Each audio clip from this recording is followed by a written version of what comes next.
Lectura del Santo Evangelio según San Juan. Gloria a ti, Señor. 6 días antes de la Pascua, fue Jesús a Betania, donde vivía Lázaro, a quien había resucitado de entre los muertos. Allí le ofrecieron una cena. Marta servía y Lázaro era uno de los que estaban con él a la mesa. María tomó una libra de perfume de nardo auténtico y costoso, le ungió a Jesús los pies y se los enjugó con su cabellera, y la casa se llenó de la fragancia del perfume. Judas Iscariote, uno de sus discípulos, el que lo iba a entregar, dice: ¿por qué no se ha vendido este perfume por 300 denarios para dárselos a los pobres? Esto lo dijo no porque le importasen los pobres, sino porque era un ladrón, y como tenía la bolsa, se llevaba de lo que iba echando. Jesús dijo: déjala, lo tenía guardado para el día de mi sepultura, porque a los pobres los tenéis siempre con vosotros, pero a mí no siempre me tenéis. Una muchedumbre de judíos se enteró de que estaba allí y fueron no solo por Jesús, sino también para ver a Lázaro, al que había resucitado de entre los muertos. Los sumos sacerdotes decidieron matar también a Lázaro, porque muchos judíos, por su causa, se les iban y creían en Jesús. Palabra del Señor. Gloria a ti, Señor Jesús.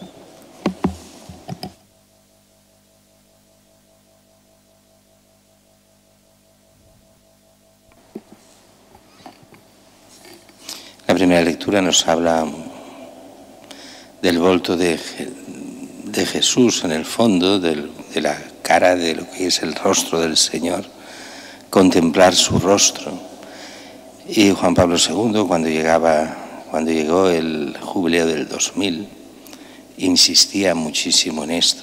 El cristiano no es una persona que simplemente sigue unos mandamientos, una persona que tiene una fe entendida como unos preceptos, sino que es alguien que tiene un contacto único con Cristo, que se enamora de alguna forma de Cristo, que es el encuentro con una persona, no es simplemente una fe abstracta, no es un creer en algo, no es como esa fe de los agnósticos o esa fe de los deístas, que es simplemente, pues bueno, algo ha de haber y algo habrá. No, el cristiano sabe bien de quién se fía, de Cristo. Y a Cristo hay que conocerlo, quererlo, amarlo, seguirle. Si no hay eso. Y entonces insistía muy curiosamente sobre contemplar el rostro de Cristo, en todas sus facetas, desde el rostro del niño Dios, que acoge y sonríe, desde el rostro de Cristo que va creciendo, desde el rostro de Cristo que enseña, todos los rostros que queráis de Cristo, pero sobre todo el rostro de Cristo sufriente en la pasión y en la cruz. Mirarán a aquel que traspasaron, cuando será enaltecido, enalzado, allí todos le seguirán.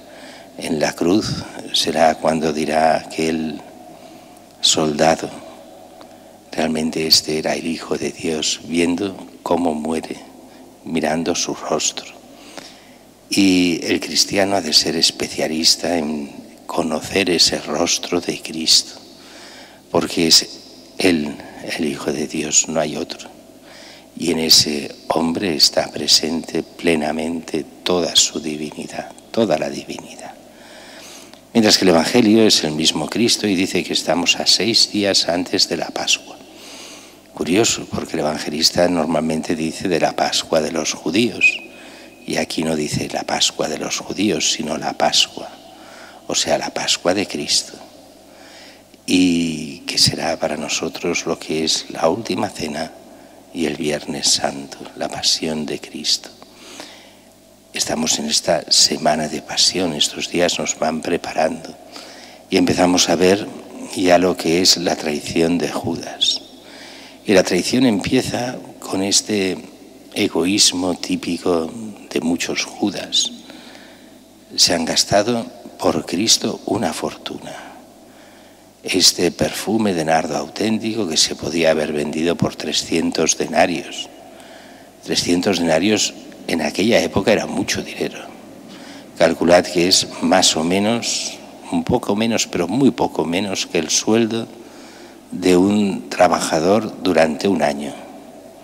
Eso para un perfume. Y se le pone a los pies de Jesús. Y Judas se queja. Hombre, se podría haber vendido y dado a los pobres. Eso es mucho dinero para malgastarlo así. Con Jesús no se malgasta nada. Y Jesús primero no verá el dinero malgastado, verá el acto de amor con que se lo hacen. Y lo segundo, lo verá de un modo profético, está a punto de su muerte. Es el trato a su cuerpo mortal. Lo tenía reservado para cuando me muriese, para que me embalsamasen con eso, pues, o sea, le diesen esos perfumes que ponían siempre los judíos. Acto de amor hacia él, lo acepta como tal. Pero el egoísta, el traidor, y de traidores de estos los hay en todas las épocas. Recordemos que Judas no es solo traidor por ser Judas y por haber traicionado a Cristo, sino que para nosotros es un modelo de traidor que se repite de generación en generación. Los cristianos traidores los hay, los ha habido y los habrá. Y la historia está llena. Si de 12 apóstoles uno fue traidor, ¿cuántos traidores nos tocan? 1 de cada 12. Son muchos. Y es que donde está la gracia, el pecado quiere apropiarse de ella. Y donde sobreabunda el pecado, sobreabunda la gracia, nos dirá también San Pablo. El pecado, el que va contra Cristo, la gracia que nos lleva a Cristo y a la redención. Y todo esto en casa de Lázaro. Lázaro, aquel que había sido resucitado poco antes por Jesús. Cuidado con los que a las cosas de Dios les dicen que es malgastar el dinero, porque normalmente pasará como con estos Judas. Judas no lo decía por los pobres, sino para quedarse él de la bolsa, de lo que iba cayendo, pues de allí podría haber caído mucho para él. Cuidado con aquellos que dicen, no, esto para Dios, no, esto para estas otras cosas, que son mucho más importantes. Y dices, ¿qué intereses habrá detrás? Y normalmente se acierta. Alguna vez puede ser que no, pero por eso hemos de estar atentos a no condenar a nadie sin pruebas, faltaría más, ni a juzgar y condenar. Pero el Evangelio nos enseña mucho. El que a Dios le dice que no y no a las cosas de Dios, porque es malgastar. Cuidado que entonces tampoco es de fiar en las otras cosas. Viene a ser un poco como aquello que dice Jesús. Quien no es de fiar en lo poco, aunque ese poco se refiere al dinero, no será de fiar en lo mucho. Y en lo mucho es en llegar al reino de los cielos. Lo que vale es la salvación eterna. Lo que vale poco es el dinero. Quien no es fiel en lo poco, no se merecerá lo mucho.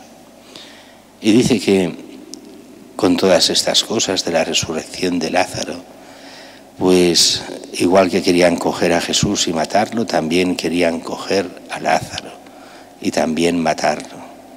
Dirá una tradición, bueno, de estas antiguas, antiquísimas, pero con T minúscula, o sea que no son de fe ni muchísimo menos, que Lázaro, cuando vendrán las primeras persecuciones contra la Iglesia, Bernabé lo habría cogido y él, que era de Chipre, lo habría llevado a Chipre para evitar esas primeras persecuciones. No sabemos si es verdad o no, porque ya a partir de los Hechos de los Apóstoles no se habla de Lázaro. Seguramente se hablará de él solo como esos tantos discípulos que habían creído y que formaban esa primera iglesia primitiva. Nosotros formamos la iglesia de hoy. Nosotros hemos también de continuar ese amor a Cristo durante toda nuestra vida, para primero llegar nosotros a la salvación, pero también transmitiendo la fe a otros, puedan tantos y cuantos más mejor llegar a la salvación eterna.